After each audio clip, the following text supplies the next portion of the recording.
bienvenidos. Vamos a empezar con el seminario. Quisiera saber, antes de empezar, ¿de dónde vienen, no? ¿De dónde vienen? Levanten la mano los que todavía están llevando la carrera de ingeniería mecánica o qué carrera están llevando. Quiero saber a quiénes me dirijo, ¿no? Para saber el grado de instrucción. Sí. ¿Quiénes son egresados o están estudiando ingeniería mecánica? Bienvenidos. De algunas otras carreras que no sea ingeniería mecánica, por favor levanten la mano. Estudiantes de Senati, alguno de SUB, bienvenidos. Bien. ¿Alguno que ya esté elaborando con maquinaria pesada o alguna otra maquinaria? Usted, bienvenido. Ya. Empezamos entonces. Buenas noches con todos. Bueno, yo soy William Quiliche, ingeniero egresado de la Universidad Nacional de Trujillo, ya casi hace 10 años. Trabajo en el rubro al año siguiente que egresé por acá por Trujillo, y me dirigí en el rubro minero y desde ahí he mantenido ese ritmo hasta ahora, ¿no? Inicialmente estuve trabajando en una minera subterránea para American Silver, una mina de plata, cobre, zinc, una polimetálica en realidad, por 4 años. Luego ya voy a cumplir casi 5 ahora en Komatsu Mining Corp, que es primos hermanos de Komatsu Mitsui Perú. Y mi especialidad es trabajar con planeamiento y programación para esta maquinaria, la cual es fabricante esta empresa, ¿no? Bueno, empecemos. Siguiente, por favor. La empresa para la cual yo trabajo actualmente posee toda esta línea de maquinaria que pueden ver ahí, ¿no? Tenemos eléctricas de cables, tenemos cargadores frontales gigantes de 65 70 toneladas de cucharón, las palas son 100 toneladas de cuchara. La marca en Komatsu posee los camiones mineros, uno de los camiones mineros más grandes del mundo, el 930E, el 980E, que actualmente están levantando 400 toneladas, ¿no? También ahora poseemos maquinaria, gracias a la asociación que hubo o la compra de Joy Global. También hay minería, equipos de minera subterránea, ¿no? Seguramente algunos han escuchado hablar de los famosos dumpers, scoops, jumbos. Y bueno, no solamente en la minería, sino también en el área de construcción encontramos maquinaria pesada, ¿no? Para los cuales nosotros como ingenieros debemos estar en la capacidad de gestionar y administrar, ¿no? Pasamos a la siguiente. Bueno, aquí unos pequeños conceptos sobre gestión de mantenimiento, ¿no? En cómo desde la práctica, desde donde yo vengo, es el enfoque, ¿no? Porque muchos se leen los libros, qué es gestión, qué es administración, pero de acuerdo a la experiencia que yo he podido recabar todos estos años, he encontrado que los equipos imaginarios tienen el objetivo de producir. Son el principal agente de transformación en el proceso productivo, ¿no? La maquinaria está diseñada para eso, ¿no? Y la labor de mantenimiento, nosotros como mantenedores, consiste en garantizar el funcionamiento de estos equipos en los niveles de producción de diseño del fabricante. Es así que la ingeniería del mantenimiento ocupa su labor en brindar la seguridad, la disponibilidad y la confiabilidad de las máquinas a un costo óptimo, ¿no? Se mide la gestión de mantenimiento desde varios ángulos en realidad. Que el equipo y tu gestión sea segura para que quien quiera que sea quiera trabajar allí. Que esta maquinaria ofrezca la mejor disponibilidad del mundo en realidad. La confiabilidad de la máquina sea buena, o sea que no falle en el momento que menos lo esperas, y pues que el costo de esta gestión sea la más óptima posible, ¿no? Porque, como bien saben, las empresas están diseñadas para ganar dinero, no para perderlo, ¿no? Siguiente. Entonces, es así que la gestión de mantenimiento implica la realización de coordinaciones y sus respectivas interacciones con personas, equipos, herramientas, componentes. Hoy en día bastante información, bastante base de datos, investigación, técnicas y tecnología. El modelo de gestión de mantenimiento a aplicar en una organización normalmente obedece a las políticas y objetivos que se hayan definido por la alta dirección de la empresa, ¿no? Por ejemplo, hay organizaciones que hacen el mantenimiento propio, que es decir, yo no sé, soy una constructora, ofrezco servicios y contrato a mis mecánicos y los tengo a disponibilidad en el proyecto donde esté trabajando, ¿no? Igual las mineras también tienen su gente propia, ellos se encargan de la contratación, de la capacitación, etc. Pero también existen los modelos de mantenimiento tercerizado, que es donde últimamente las grandes mineras están enfocándose, ¿no? Que es, la minera no tiene ningún solo técnico a su cargo y lo que hacen es contratar con estas grandes empresas como Ferreiros, Komatsu, Sandvik, Atlas, y son ellos quienes le tienen que brindar el servicio a las máquinas de la marca que han comprado, ¿no? A eso se le llama el mantenimiento tercerizado. Incluso ahora, en minería subterránea, en donde también he trabajado, aparece la figura de los contratistas que ya no son estas grandes empresas y sin embargo contratan gente con la experiencia de haber trabajado y los envían a hacer mantenimiento a los proyectos mineros o a los proyectos de construcción, ¿no? Bueno, conforme voy a ir pasando las diapositivas, no sé si pueden apagar esta luz, pero vamos a ir viendo algunos modelos de maquinaria, ¿no? Como para hacer entretenida también la charla, ¿ya? Y ahí creo que se puede apagar, ¿me ayuda? Esto es una pala eléctrica de cables, modelo 7495, ¿no? Trabaja, es una foto real de las Bambas. La anterior también era una foto real de las Bambas. Es el proyecto donde actualmente estoy trabajando. Siguiente, por favor. Hablemos de la gestión de mantenimiento de clase mundial, ¿no? Salió hace unos 20 años, 18 años aproximadamente, el concepto de mantenimiento clase mundial. ¿Y a qué hace, en qué consiste? Bueno, es una serie de prácticas, criterios y resultados consistentes inmersos en modelos bien dimensionados y desarrollados. Esta filosofía es el conjunto de las mejores prácticas operacionales y de mantenimiento que reúne los elementos de distintos enfoques y metodologías organizacionales con visión de negocio para crear un todo armónico de alto valor práctico que genere ahorros sustanciales a las empresas y la mejora de la productividad también, ¿no? O sea, en resumen, el mantenimiento clase mundial se implementa en las organizaciones con el fin de buscar optimizar, ¿no?, el negocio. Desde todo punto de vista, tener buenos técnicos, tener buenos operadores y por ende tener el mejor rendimiento de las maquinarias. ¿Cuál es el detalle o lo que contempla, ¿no?, estas mejores prácticas? ¿Hacia dónde están orientados? Y nos indica, ¿no?, que están, uno, en la organización centrada en equipos de trabajo, que quiere decir que son equipos multidisciplinarios, en donde participa el ingeniero de mantenimiento, el supervisor de campo, donde participa el ingeniero de confiabilidad con toda la data que puede analizar, pero también participa ahí el área de operaciones, ¿no? Por eso se indica que es una organización multidisciplinaria, todos están involucrados, en donde los contratistas están orientados a la productividad. ¿Qué quiere decir eso? Donde se optimiza el uso de las horas hombre.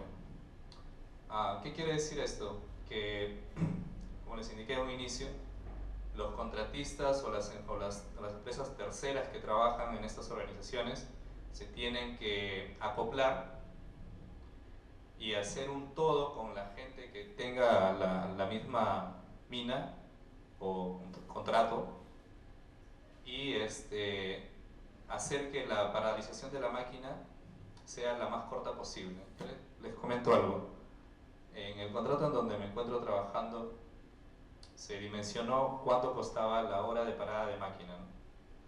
Y una una pala, la figura anterior que vieron, estaba alrededor de $50.000 la hora de parada de máquina. Entonces eso quería decir que si yo en un momento planeaba una parada de 3 días, imagínense cuánto estaba perdiendo esa máquina. Pero aún así, en realidad es necesario, o sea, el mantenimiento tampoco es que, porque cuesta tanto, entonces no lo paro la máquina. En realidad hay que hacerlo, sino que hay que hacerlo de la mejor manera, ¿no? de la forma más óptima posible. De eso trata ese punto, ¿no? De la integración también con los proveedores de materiales y servicios, que quiere decir un soporte activo, ¿no?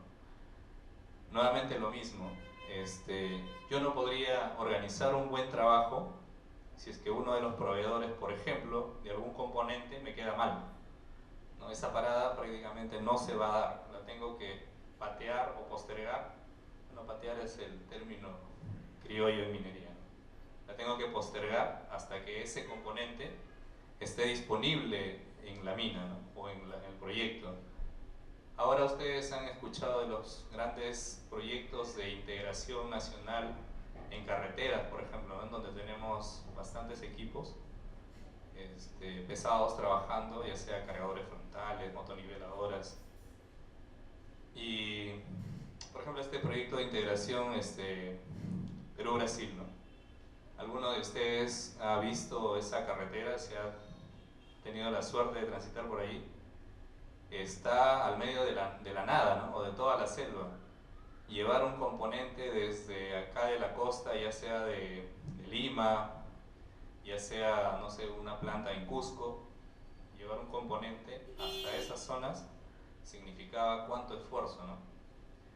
Nosotros, donde yo trabajo actualmente, les voy a poner ese ejemplo, nos encontramos a 7 horas en ruta desde Cusco y como a 16 horas en ruta desde Arequipa.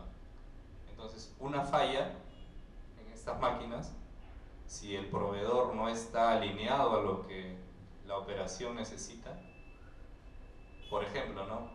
Nos ha ocurrido que hay una falla a las 12 de la noche, ¿no? Y levantan al planner, yo estoy descansando, yo soy el coordinador de planeamiento, me levantan a mí, ¿sabes qué? Necesitamos este part number ahorita. Y entonces en ese momento yo tengo que coordinar el almacén de partes para que lo más temprano posible suba ese componente a la mina, ¿no? Y la máquina esté lo menos posible parada, por lo que ya les dije, ¿no? El costo de tener inoperativo esa máquina. ¿Qué más? Digamos. Bueno, se necesita también en este enfoque de mantenimiento en clase mundial el apoyo y la visión de la gerencia, ¿no? O sea, tienen que estar soportados todos ahí. ¿Qué es lo que pasó alguna vez? Por ejemplo, ya estábamos trasladando un componente que era crítico, la máquina ya estaba por parar, no estaba parada, pero para garantizar el trabajo necesitábamos llevar vía aérea desde Cusco para la operación, un helicóptero, un componente que pesaba como 200 kilos y justamente se necesitaba la aprobación de la gerencia, ¿no? Y la gerencia incluso dijo, ¿para qué me preguntan, no? Tuvieron que moverlo nada más. Entonces ahí ves el compromiso con la gestión de la gerencia, ¿no? Si la gerencia agarra y dice, no, pero mira, cada vuelo cuesta, no sé, $2.000, no quiero que me hagan eso. Entonces no hay un compromiso, no hay un apoyo de la gerencia, tiene que estar comprometido. Y el punto 5 trata justamente de lo que les vengo a hablar, ¿no? El tema de planificación y programación proactiva, que nuevamente toca el tema de la optimización cuando se haga la programación de los trabajos de mantenimiento en una máquina. El punto 6 trata de los procesos que estén orientados al mejoramiento continuo. Por ejemplo, si un componente tú lo cambias si la primera vez que tuviste que cambiarlo, digamos una transmisión, lo hiciste en 8 horas con un equipo de 3 personas, lo que se espera para la siguiente programación es que se realice en menos tiempo, ¿verdad? Y para eso se necesita también el mejoramiento continuo de los técnicos, ¿no? Que sean lo mejor capacitados y entrenados posibles y que revisen sus procesos y justamente los optimicen, ¿no? Que la gestión se encuentre disciplinada, gestión disciplinada de procura de materiales. es lo que les hablaba, ¿no? O sea, las emergencias en realidad todos las detestamos, o sea, no queremos que ocurran. Entonces, normalmente, o sea, no ocurre lo que les mencioné antes, o sea, no es algo común, ¿no? Pasa una vez cada, no sé, 2, 3 meses. Entonces yo no debería estar trabajando bajo emergencias. ¿Qué tengo que hacer? Establecer cuál es mi programa de mantenimiento y cuáles son los componentes y partes que necesito tener en la operación, no excederme de pedirlos tampoco, de forma de que la maquinaria no pare, ¿no?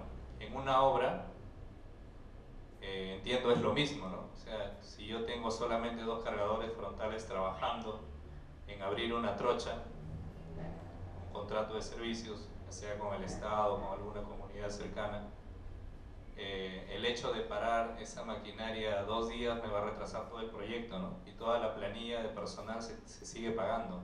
No es que la gente, yo le digo, ¿sabes qué? Me he equivocado y 2 días trabájame gratis. Nadie te va a trabajar gratis. Se acabó el proyecto y chao. Entonces, tiene que haber una buena gestión de materiales en el proyecto, ¿no? O por lo menos tener bien definido con tu proveedor que te atienda en el momento que tú lo necesitas, ¿no? Cuando se te dé tu emergencia. El punto 8 trata de la integración de sistemas. Y acá se trata de que los sistemas que operan normalmente en una operación minera está trabajando con un sistema que lo soporta.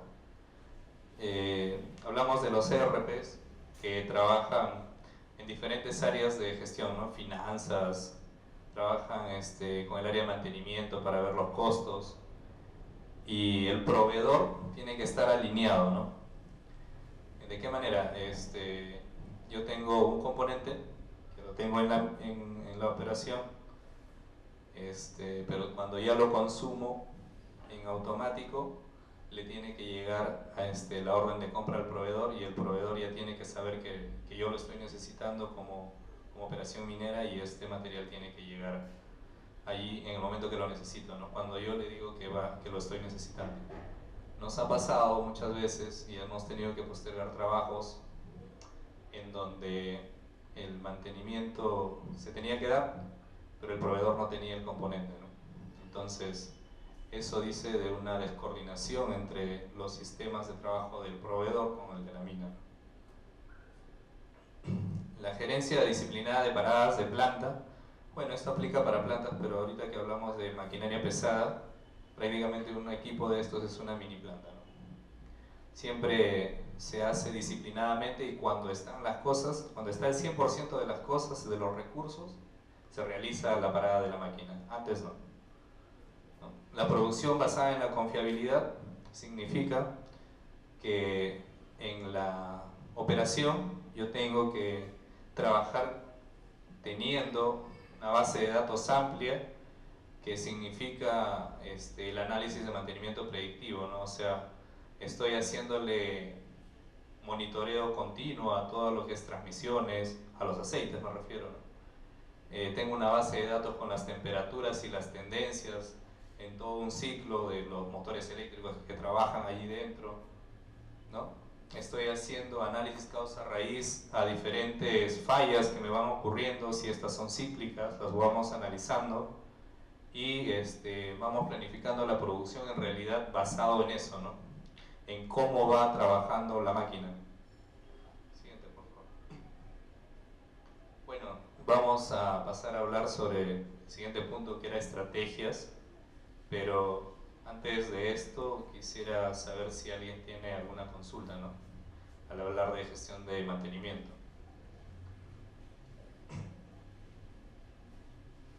¿No, nadie? Bueno, seguimos entonces.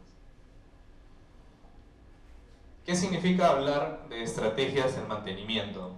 Yo tengo una flota, siempre cuando les comento, ¿no? Para mí fue un enorme salto haber trabajado con equipos pequeños, porque en minería subterránea tú tienes equipos no necesariamente grandes, ¿no? Creo que el más grande que tenía era de este vuelo.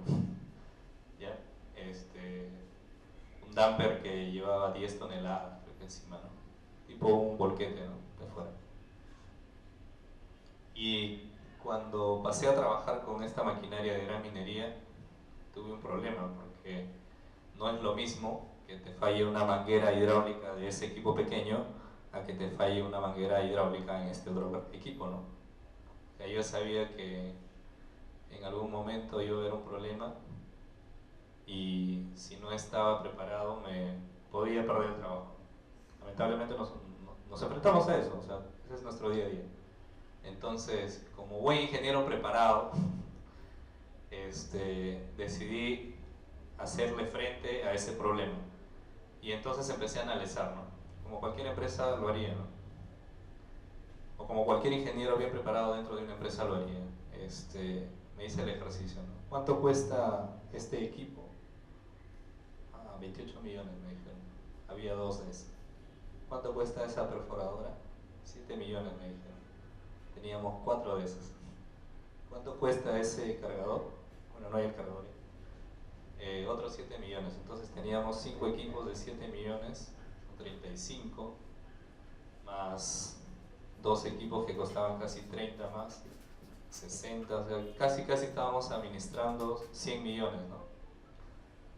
Y me dijeron, ¿y tú como tienes experiencia? Vas a ser el que va a liderar el planeamiento de esto. Entonces, en ese momento nosotros abordamos el primer contrato de mantenimiento por parte de la empresa que ahora lo compró Komatsu, ¿no? Pero antes éramos Joy Global Perú.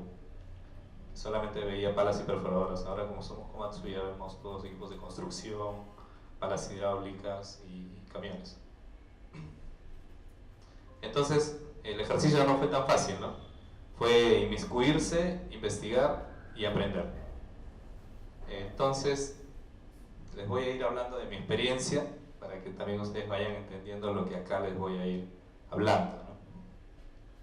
Para mí, hablar de las estrategias de mantenimiento es hablar de objetivos exigentes que hay ahorita en la industria, los cuales motivan y refuerzan una búsqueda continua de eficiencia operativa en todas las áreas del proceso de producción, ¿no?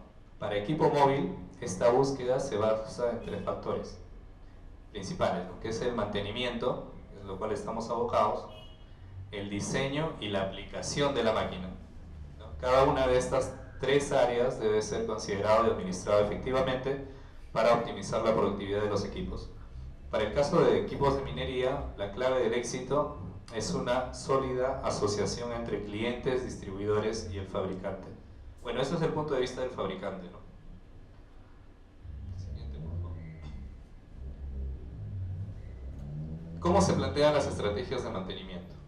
¿No? Las estrategias de mantenimiento en realidad parten desde la gerencia general o desde la dirección general de una corporación, de una empresa, lo que le quieras llamar.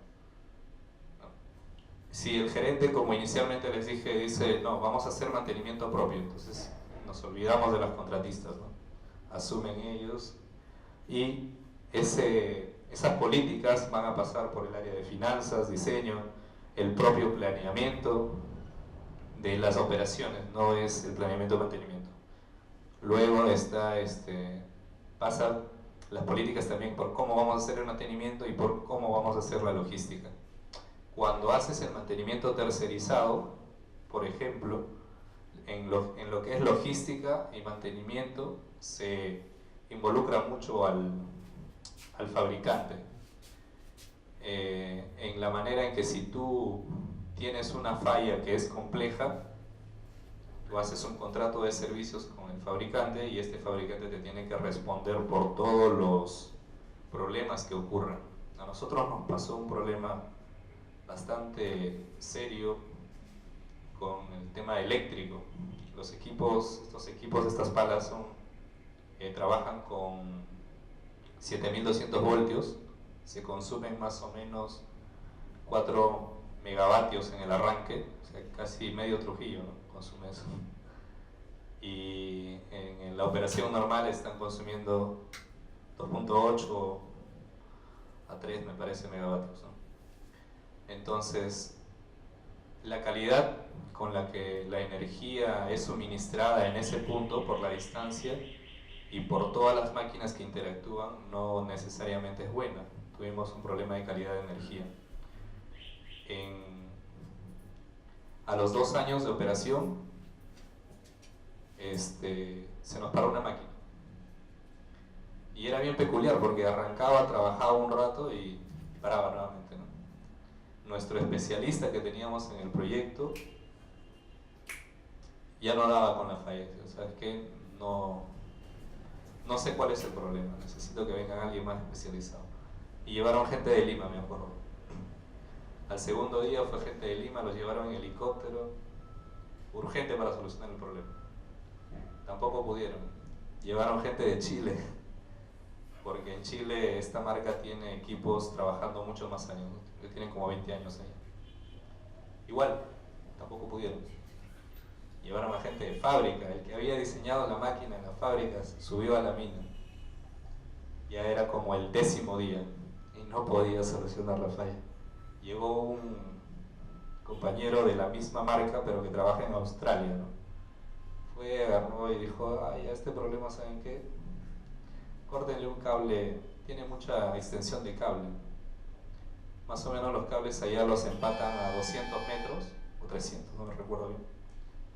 Y tenía como 8 tramos, ¿no? Y dijo, ¿no?, que el parámetro sea trabajar solamente con 6 tramos.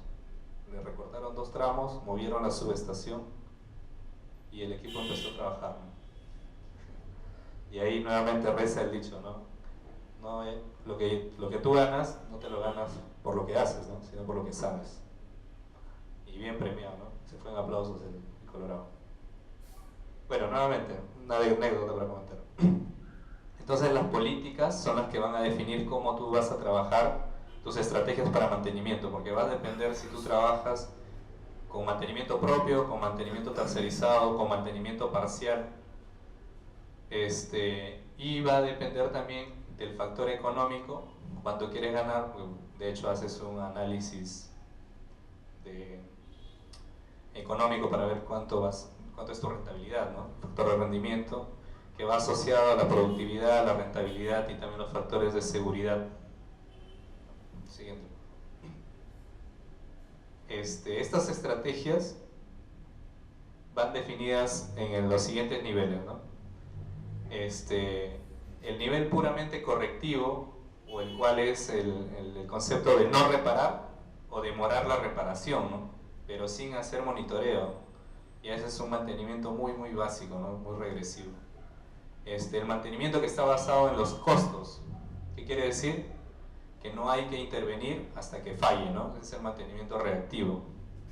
El mantenimiento planificado te dice que hay que hacerlo basado en la productividad. Y eso sí quiere decir reparar antes que falle, pero voy midiendo conforme voy produciendo, ¿no? Por ejemplo, llego al día 25 del mes, ya completé mi cuota de producción, y ahora sí toma el equipo, ¿no? Haz lo que le tengas que hacer. Pero antes no, tengo primero que cumplir mi producción. Luego está el mantenimiento basado en el valor, que no dice solamente hay que repararlo, sino también hay que mejorar, ¿no?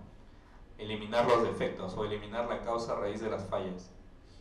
Luego pasamos a un siguiente nivel, que es el nivel de mantenimiento basado en la optimización, y que indica no solo mejorarlo, sino también optimizarlo. O sea, que esa mejora no solamente se aplique en una máquina, sino en toda la flota. Que esa mejora no solamente sea aplicada hoy día, sino también todas las semanas o todos los meses, ¿no? Y eso se le dice o se le denomina como una optimización de activos. Lo que yo quería compartir con ustedes en este punto era que en realidad desde la fabricación de los equipos se otorga mayor consideración a aspectos como el efecto de las fallas de los equipos. O sea, este equipo va a fallar y qué cosa va a pasar, ¿no? Por ejemplo, si se te rompe una manguera hidráulica, comúnmente va a ocurrir una contaminación, ¿no?, alrededor de la máquina. Entonces, en estos tiempos ya se tiene más consideración eso, ¿no? Y lo vemos también en las calles, ¿no? Las nuevas generaciones, los millennials, nos llaman ahora, yo me considero todavía joven, cuidamos bastante el tema del medio ambiente, ¿verdad? Lo que antes no se consideraba muy importante, pero ahora ya hasta hay una legislación atrás de esto, ¿no?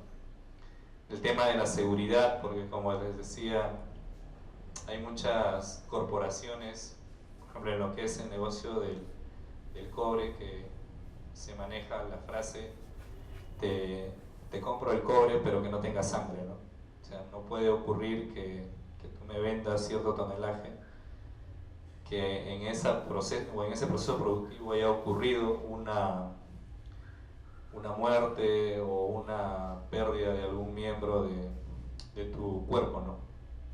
Entonces se maneja muy delicadamente el tema de seguridad. Como ya les decía, el tema de la conservación del ambiente. ¿A quién no le gusta tener un producto de calidad, ¿no? O sea, lo que yo voy a adquirir, lo quiero adquirir que sea el mejor del mercado, ¿no? En términos de calidad, que me dure lo mejor posible, sea el que, por ejemplo, si compro un equipo de sonido, el que mejor suene, ¿no? Que tenga mejor calidad, se interpreta o se siente de esa manera. Básicamente también el tema del control de costos, ¿no? Eso siempre ha existido en realidad. Estos nuevos desarrollos o estas nuevas exigencias que requieren el área de mantenimiento ahora te va a gestionar no solamente personas y herramientas y componentes, ¿no? Sino también herramientas de soporte de decisión. Ahora existen en el mercado muchos softwares, ¿no? De análisis, para análisis de data. Ahora se maneja un montón de información. Por ejemplo, yo trabajo ahora con SAP y me piden un reporte, me dicen, ¿sabes qué? Son las 10 de la mañana, necesito para las 9, o sea, ya, un reporte de costos. Entro al SAP, descargo en 2 minutos y en el quinto minuto con una tabla dinámica ya tengo un reporte, un gráfico, ¿no? De cómo es el comportamiento en el tiempo de, no sé, costos, horas de operación, horas de paralización de máquina, metros perforados, toneladas cargadas, costo horario si quieres tener, pero es así, o sea, rápido, no es como antes, ¿no? Que tenías que sacar creo que tus tablas y calcular uno por uno.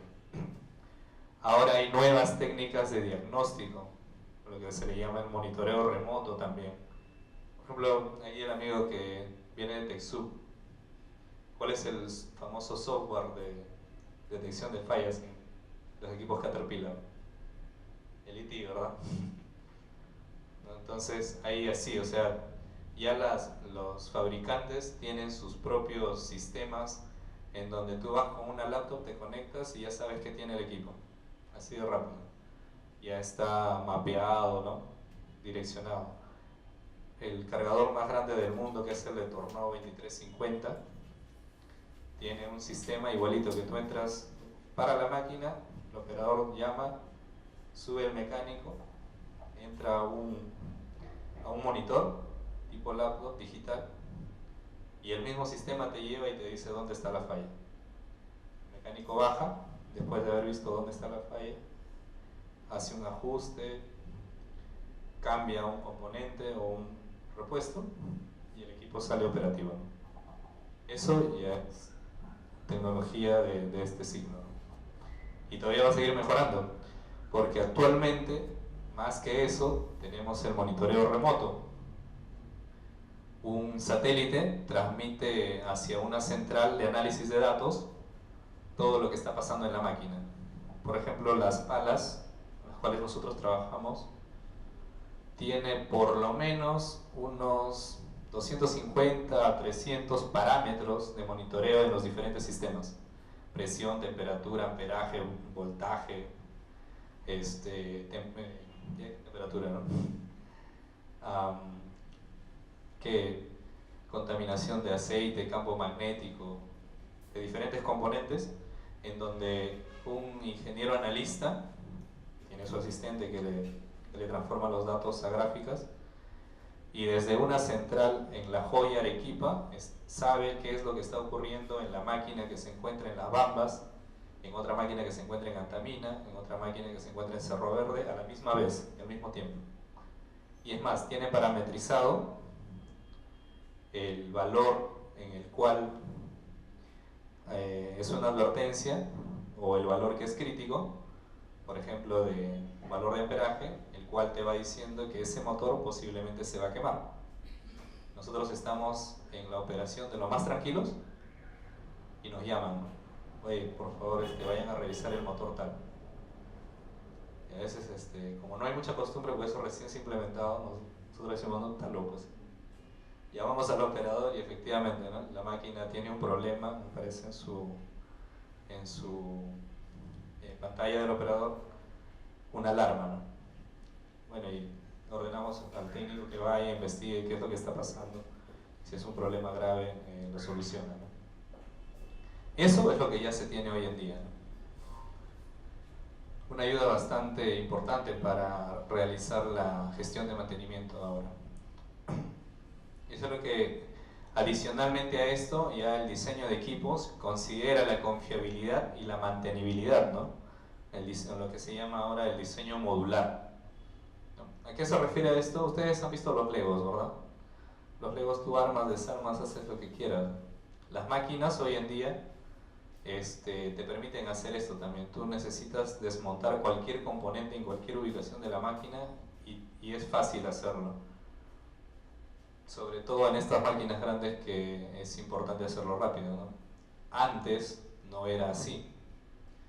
Antes tenías que cortar por algún lado para desmontar un componente, ¿no? Ahora ya todo viene modular. Tal es así, por ejemplo, yo trabajé un tiempo en armado de esta maquinaria y en 15 plataformas me vino desarmada toda una pala. En 3 meses la terminamos de armar, la pusimos operativa en el campo, ¿no? Porque imagínense, tremendo equipo de 1500 toneladas, no es fácil traerlo armada como si un cargador pequeño, ¿no? Entonces, a esto obedece ese concepto, ¿no? De decir de que ya la máquina considera la confiabilidad y la mantenibilidad en el diseño modular. Esto, obviamente, involucra hacer cambios en la forma de gestionar, ¿no? La gestión de mantenimiento hoy en día es muy, muy diferente, ¿no?, a lo que era antes. Siguiente, por favor. Entonces, nuevamente, involucrándonos ya en el tema propio de estrategias para la gestión de mantenimiento, desde donde va a partir toda la planeación, quiere decir que yo me tengo que enfocar en ciertos puntos importantes y en ciertos pilares, ¿no?, para que este proceso de mantenimiento y reparaciones sea efectivo. ¿En qué consiste? Bueno, acá he querido indicarles que son puntos claves o funciones claves que se tienen que conseguir en una estructura, en una organización de mantenimiento, para que la gestión sea la más óptima posible, ¿no? Estas funciones recomendadas, dice acá, ¿no?, están agrupadas en 5 áreas, que es detectar, planificar, ejecutar, evaluar, corregir y mejorar, ¿no? Estas 5 áreas se desglosan en 10 procesos recomendados, los cuales ustedes pueden ver ahí, ¿no? Uno de ellos es el mantenimiento preventivo, el siguiente es el monitoreo de condiciones, la gestión de backlogs o de trabajos pendientes, el planeamiento y la programación propiamente dichas, la gestión de partes, componentes, repuestos, todo lo que es la gestión de reparaciones de estos componentes, todo lo que es la gestión en sí de los componentes de adquisición, los tiempos que se van a demorar en reparar, todo lo que es el entrenamiento del personal, porque hablábamos de que estas máquinas vienen ya ahora sofisticadas, entonces el personal que antes estaba entrenado para solamente ciertas cosas, ahora tiene que ver más, ¿no?, ver más allá. También sugiere hacer una evaluación del rendimiento del proceso y una mejora continua en sí misma, ¿no? Siguiente, por favor. Vamos a hablar de cada punto de esto, cada uno de estos puntos. Esta es la pala que les hablaba, ¿no? Esta es una pala 4100 marca PIH. Ahora es marca Komatsu. El mantenimiento preventivo, ¿no? ¿En qué consiste el mantenimiento preventivo? Seguramente muchos habrán leído ya de esto, ¿no? Consiste en realizar una serie de actividades a intervalos fijos, los cuales se determinan por los cambios normalmente se determina por los cambios de aceite y los periodos de lubricación, ¿ya? Es así que Normalmente tú vas a encontrar, ya sea nomenclatura FESA, los PMs de 250 horas, los PMs de 500 horas, los PMs de 1000 horas, que más o menos llevados a la línea de tiempo calendario es hacerle PM cada 15 días, cada 30 días o mensual, cada 2 meses, bimensual, o cada medio año, ¿no? Son diferentes tipos de mantenimiento que se van ejecutando. En estas paradas se incluyen tareas de ajustes, reparaciones menores, asimismo las tareas predictivas como las inspecciones y las pruebas de rendimiento de los sistemas. Lo más clásico es, por ejemplo, cada año se hacen pruebas en los transformadores, ¿no? Para ver cómo está el rendimiento de estos equipos, para ver cómo está la performance, si voy a necesitar en el corto plazo realizar un cambio o si puede seguir trabajando.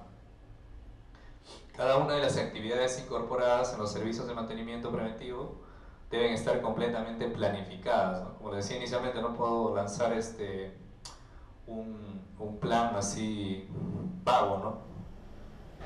Y tiene que estar bien definido, incluidos los procedimientos técnicos de trabajo, los procedimientos de seguridad, la cantidad de personal que va a intervenir, las especialidades obviamente, el tiempo en sí de la paralización, las herramientas comunes, las herramientas especiales que se requieren, las partes y los consumibles necesarios, ¿no? Siguiente, por favor. ¿Qué más vemos como temas de estrategias? El monitoreo de condiciones. Normalmente se hace un barrido de la máquina y se dice por sistemas, ¿no? Por ejemplo, este de acá es el sistema de empuje, en la parte del motor, de la transmisión, del freno, ¿qué parámetros yo voy a monitorear? Para esto normalmente dentro de la estrategia o dentro de la organización se incluye a un ingeniero de monitoreo de condiciones, que en realidad es un analista, él baja la data y analiza. Él está ahí viendo las tendencias, analizando la data, ¿no? Por ejemplo, dice, una vez que se detecta un problema, normalmente se desarrolla un plan de acción y se envía a planeamiento para programar esta actividad antes de que ocurra una falla o para brindar capacitación al operador si es que se trata de una mala aplicación de la máquina, ¿no?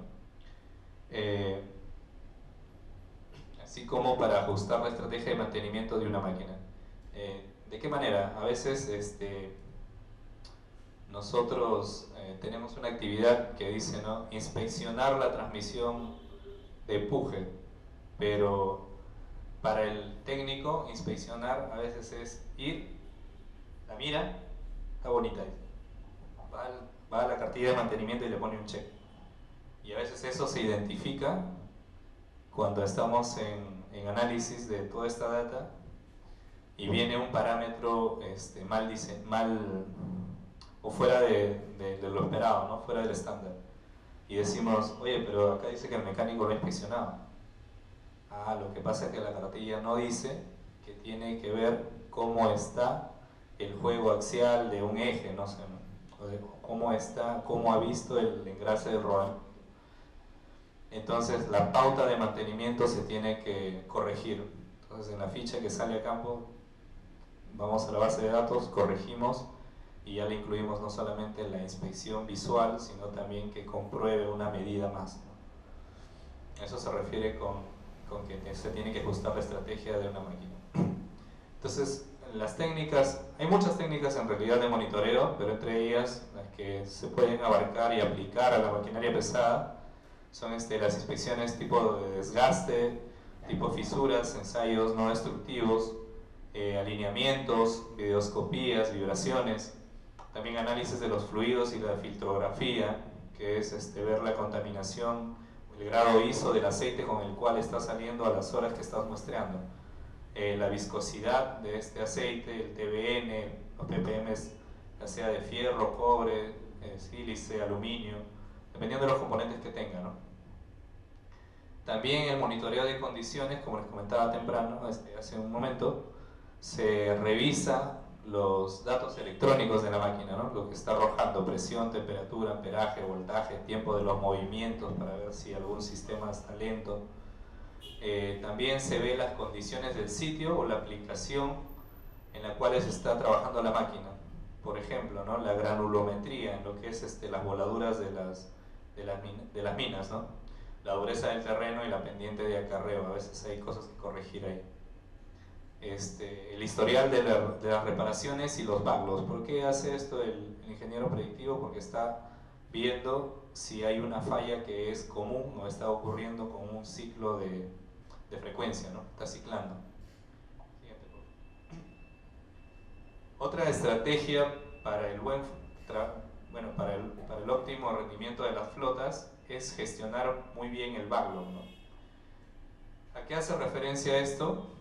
El backlog se concibe como el trabajo que ha sido determinado, que está pendiente de ejecutar. O sea, tú tienes una máquina, por ejemplo, y encuentras que el tiempo de levante de cucharón está lento, ¿no? Vas, analizas y encuentras que una válvula está averiada. Si la falla no es muy, o sea, si no te resta rendimiento a la máquina y puede esperar, lo reportas a planeamiento con un documento para que planeamiento pueda traer el material a tiempo y programe ese trabajo para la siguiente intervención. Como ya vieron, los PMs normalmente son cada 15 días, entonces de aquí a 15, por ejemplo, si hoy día detecto una falla y el PM ya fue hace 2 días, de aquí a 12 días o 13 días para que el planner pueda programar ese trabajo, ¿no? O el programador pueda sacar ese trabajo y se pueda corregir la falla. Puede esperar. Obviamente cuando la falla no puede esperar, pues tiene que ser resuelta inmediatamente, ¿no? Entonces, estos pequeños trabajos que se van observando como necesarios, se van reportando y el departamento o el planner, el programador de turno, se encargan de coleccionar toda esa información, de hacer la gestión de las necesidades de herramientas, materiales, partes que se necesiten y salgan en conjunto para programarla en un PM, ¿no? También en este backlog se considera las actividades provenientes del monitoreo de condiciones y las reparaciones programadas, que son claves para alcanzar los altos índices de confiabilidad, costos y disponibilidad, ¿no? Obviamente hacer cualquier trabajo programadamente es mucho mejor que hacerlo de manera correctiva, ¿ya? La gestión de backlogs entonces es una herramienta poderosa para trabajar en la prevención de fallas, ¿no? O sea, para trabajar en lo que es las paradas de la máquina para evitarlas, básicamente, ¿no? Siguiente, por favor. Otra de las estrategias importantes para el mantenimiento de las flotas es pues, que exista una muy buena experiencia y una muy buena programación y planeación de toda esta gestión. A veces ocurre, y esta es una autocrítica, ¿no? Porque yo trabajo en este departamento y soy el principal responsable, los relevos no son muy duraderos y a veces una gestión que estabas avanzando se queda estancada porque ya pues tú bajas de días libres, ¿no? Se entenderán de que trabajar en proyectos fuera de las ciudades obedecen a regímenes de trabajo diferentes, ¿no? O sea, no se trabaja como en la ciudad de lunes a viernes de un horario determinado, ¿no? Sino yo, por ejemplo, mi trabajo consiste en un sistema 10x10, ¿no?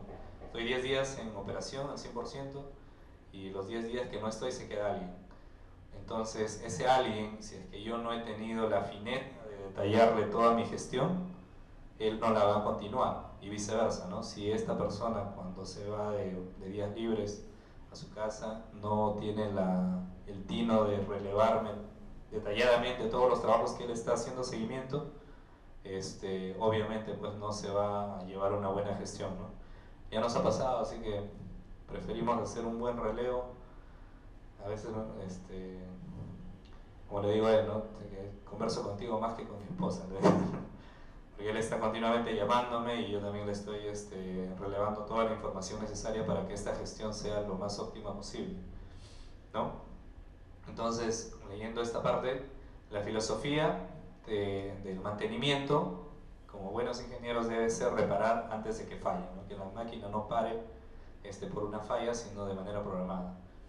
Y ocurra que tengamos un alto porcentaje de reparaciones programadas. El clasificador o el indicador mundial, de clase mundial para lo que es planeamiento y programación, te dice que el 80% de todos tus trabajos que ocurran en el equipo, ya sea en horas de parada de máquina o medido en horas hombre, el 80% de estos trabajos tienen que ser programados, ¿no? Y eso debe ser la base de la estrategia general de reparaciones. Planeamiento y programación tiene que definir y recopilar la información necesaria de la flota y la debe transformar en planes y actividades claros y efectivos, ¿no? La planeación define y establece planes, proyecta actividades y define cómo se realizarán estos trabajos, incluidos los recursos y las piezas necesarias, ¿no? La cantidad de personal, el área de trabajo. Estos planes se envían a programación para determinar la fecha de ejecución. La planeación y programación involucran 5 tipos de paradas en el ciclo de vida de los equipos. Estos 5 tipos de paradas son los servicios periódicos, los reemplazos planificados de componentes, las reparaciones mayores y menores, las rutinas de detección y los eventos no programados. Hasta en los eventos no programados, el departamento de planeación interviene dándole soporte al supervisor de campo, ¿no? Básicamente es el qué, cómo y el cuándo, ¿no? De eso se encarga el planeamiento. Siguiente, por favor. Cuando hablamos de la gestión de partes, es todo un mundo, ¿no? Hablar de gestión de partes. Ustedes busquen en Google gestión logística y van a encontrar un montón de información casi del mismo volumen que hay como gestión de mantenimiento. ¿Y por qué? Pues porque son realmente importantes como cuando no hay una parte y todos van a correr, ¿no? Ahí es donde encuentra la importancia. Entonces, la gestión de partes se enfoca en que tener la parte correcta, en la cantidad correcta y en el momento preciso. No tener más ni menos de lo que necesitas, porque todo componente es plata, ¿no? Y nadie quiere tener plata aguantada en un almacén. Entonces esta gestión también tiene que ser lo más óptima posible. Para lograr este escenario ideal requiere comunicaciones claras y definidas entre el área de logística y mantenimiento, el historial de consumo, la demanda de partes y una predicción bien sustentada de las necesidades futuras son las claves para implementar y mantener un soporte correcto de piezas tanto en la operación como fuera de ella, ¿no? ¿Cuáles son los puntos importantes o los elementos a considerar? Los canales, las fuentes de suministro de partes, las comunicaciones que tienen que haber, la comunicación directa, la mano de obra especializada, las herramientas de soporte de gestión, las instalaciones correctas, el inventario de partes y componentes, las partes del backlog que tienen que ser bien gestionadas, los procedimientos de trabajo, la evaluación de resultados también de la gestión, ¿no? Hay que estar midiendo estos almacenes. Les cuento rápido una experiencia que me pasó. Nosotros iniciábamos contrato y cada vez que había una falla íbamos al almacén y traíamos cosas, ¿no? Entonces ese almacén había sido recomendado por especialistas que teníamos en ese momento antes de que nosotros ingresáramos a hacer el contrato de servicios. Y entonces empezamos a ver de que a veces necesitábamos partes y no habían en el almacén. Entonces dijimos, acá necesitamos hacer un trabajo de detalle.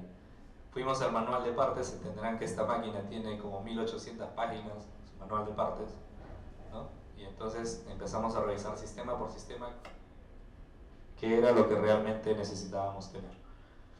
Cuando elaboramos la lista, eran más o menos, para todas las flotas, eran más o menos 3.500 ítems, ¿ya? Valorizado aproximadamente en 5 millones de dólares. Hice el cruce con lo que teníamos, porque algo de eso ya lo teníamos ahí, no necesariamente todo, por eso que teníamos más. Y cuando hice el cruce de lo que no había y necesitábamos tener, lo elevé al gerente de logística del contratista del que yo trabajaba, del que yo trabajo, y me dijo, mira, tú estás pidiendo prácticamente incrementar ese almacén en 2 millones, ¿ya? ¿Y ahorita sabes cuánto tengo ahí? No, le dije, ¿cuánto tienes? Ya tengo 7 millones que no necesitábamos en realidad. Y le dije, a ver, pásame tu inventario, ¿no?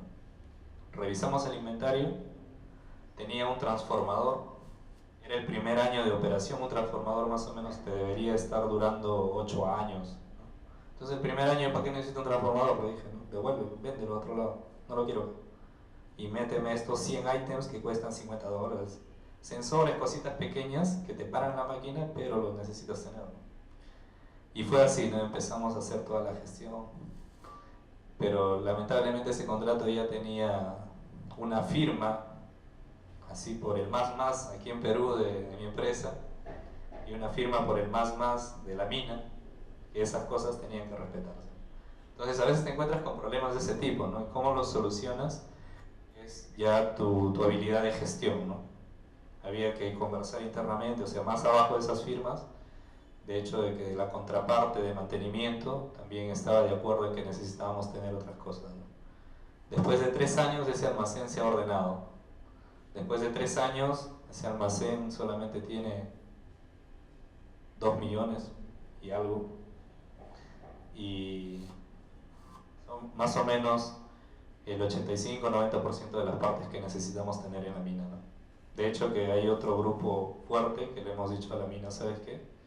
Son tus equipos, ¿no? Al final nosotros solamente te damos un servicio, así que tú también tienes que mojarte, o sea, no te la vas a llevar fácil. Ellos son los que ganan plata. Entonces a ellos les hemos cargado la responsabilidad. Todavía no lo definen, ahí está pendiente. Son como 2 millones que necesitan tener en el almacén. Porque al final es un pareto, ¿no? Dices, el 80% más barato yo lo voy a tener, ¿no? Y que me soluciona mi 80% de fallas. Y ese 20% que también es crítico, tenlo tú, ¿no? Y ahí la mina que lo piensa. Entonces, en resumen, de eso se trata esta gestión de partes, ¿no? Hay dinero de por medio, hay disponibilidad de máquina involucrada, tiene que estar muy bien definido los componentes, el listado de partes de alta rotación, normalmente se establece en un contrato de consignación, todo lo que son filtros, sensores normalmente, y un listado de repuestos críticos, ¿no? Normalmente les aconsejo, si alguno de ustedes va a tener este trabajo de revisar qué cosa necesito tener en mi almacén de mantenimiento, tiene que centrarse en tres partes: componentes, el listado de partes de alta rotación, que normalmente, como lo dije, son filtros, sensores, sellos, O-rings, cositas así que por una fuga te para la máquina, mangueras. Y un listado de puestos críticos, aquellos que son necesariamente o importantes porque te van a parar la máquina, y decir, ¿no? Si mi operación está por Huamachuco, de repente sí conviene tenerlo en Trujillo, no está tan lejos, pero que me garanticen que va a estar allí, ¿no? ¿Por qué? Porque de repente Trujillo no solamente tengo para atender Huamachuco, sino también para atender, no sé, Cajamarca, Chimbote, ¿no? Y así. Siguiente, por favor. Otra de las estrategias importantes es gestionar las reparaciones, ¿no? Si tú no reparas a la máquina conforme va avanzando sus horas de trabajo, posiblemente vas a tener una parada catastrófica en algún momento, ¿no? Entonces estas reparaciones corresponden a la ejecución de todas las actividades de mantenimiento en el equipo. Pueden ser programadas o correctivas, ¿no? Ojo que las correctivas no necesariamente son paradas por falla, ¿no? A veces hay correctivas programadas, ¿no? Ahí a estas nos referimos, que requieren una preparación adecuada en la organización, en el sitio, en términos de recursos y habilidades, ¿no? De esta manera se recomienda 2 áreas de servicio normalmente para una operación en el trabajo de flotas, que una es el servicio de campo y otra es el taller de reparaciones propiamente dicho. El servicio de campo es atender las llamadas, ¿no? El operador te llama y te dice, ¿sabes qué? Se me ha parado la máquina, el cucharón ha quedado en el aire. Y todos a veces preguntan, ¿y qué ha pasado? No sé, se me paró, ¿no? Y entonces ahí es donde el técnico de campo va, sube a la máquina, revisa el sistema y va a ver lo que va, ¿no? ¿Qué es lo que ha pasado? Bueno, como bien dice ahí, el servicio de campo es la primera línea de soporte para la operación de la flota de equipo. La atención es inmediata hacia donde se encuentre el equipo por un llamado de evento de falla, ya sea también por relleno de fluidos o monitoreos. También se ocupan de monitorear la aplicación y la correcta operación del equipo, ¿no? Ellos son los que a veces el operador utiliza mal la máquina, se graba un video y cuando mantenimiento ya de los dueños de la máquina te van a reclamar algo, ya tú le sacas el video, ¿no? Mira que está la prueba de que están aplicando mal la máquina. El taller de reparaciones normalmente está dedicado a reparaciones programadas, ¿no? Que incluyen los PMs, los cambios por PCR o por vida útil, las reparaciones no programadas que no pueden ser realizadas en campo debido a tiempo, recursos o razones de control de contaminación, ¿no? Por ejemplo, a veces es complicado realizar rellenos de aceite en campo porque por la polución que existe, no solamente estás metiendo aceite, sino también polvo, ¿no? Contaminantes. Y se diferencian el servicio de campo, por ejemplo, la atención del cambio de un neumático, obviamente se tiene que hacer en campo con personal que está dedicado a ese rubro, y lo que es en el taller ya es un ambiente cerrado, con mejores condiciones para realizar trabajos de mayor precisión, ¿no? Siguiente, por favor. Otro aspecto importante en la estrategia de mantenimiento de flotas es lo que es la gestión de componentes en sí. ¿Qué quiere decir? La máquina en sus diferentes sistemas trabaja con diferentes componentes. Por ejemplo, ¿no? Un sistema de transmisión está conformado por obviamente una transmisión mecánica, a veces una power shift, a veces una caja de transferencia. Y estos componentes tienen una vida útil definida, o sea, digamos, yo no voy a esperar que una transmisión me dure 50.000 horas o 10 años, ¿no? Yo ya sé que al 5.º año, como máximo, esa transmisión va a morir. Entonces no la trabajo hasta que falle, porque tiene un costo. O sea, en el equipo que yo trabajo, una transmisión me está costando entre 500 a 600.000 dólares. Entonces yo no le voy a dar hasta que se muera. Tengo que establecer cuál es el parámetro que me va a definir la vida útil de ese componente. Por ejemplo, un rodamiento, ¿no? Un rodamiento a 20.000 horas es la vida útil máxima que puedo estar esperando. Entonces, más o menos eso va definiendo cuánto me va a durar una transmisión. Puede ser que te dure más, el fabricante te lo tiene que recomendar, pero como línea base, puede establecer 20.000 horas. Bajo ese componente o se cambia y envío a reparar, reviso el informe de reparación, cómo encontraron los componentes internos, y si me dice que todo estuvo bien, puede ser que por allí le aumente esa vida útil, ¿no? Esperando optimizar costos también, ¿no? Entonces, el éxito